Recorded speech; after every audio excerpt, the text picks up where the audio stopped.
एक गांव में अहमद नाम का एक लड़का रहता था। अहमद बहुत शरारती था और अक्सर छोटी छोटी बातों पर झूठ बोल देता था। एक दिन उसने अपनी अम्मी से कहा, मैंने होमवर्क मुकम्मल कर लिया है। हालांकि उसने कुछ भी नहीं किया था। अगले दिन स्कूल में उस्ताद ने होमवर्क मांगा तो अहमद शर्मिंदा हो गया।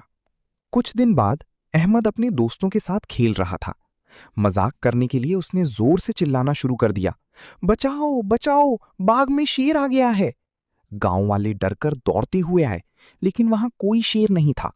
सबको मालूम हो गया कि अहमद झूठ बोल रहा था। लोग नाराज हुए और वापस चले गए।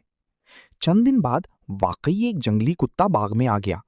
अहमद डरकर जोर जोर से मदद के लिए पुकारने लगा, मगर इस बार किसी ने उसकी बात पर यकीन न किया।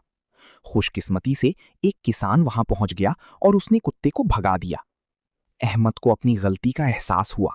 उसने सबसे माफी मांगी और वादा किया कि अब कभी झूठ नहीं बोलेगा।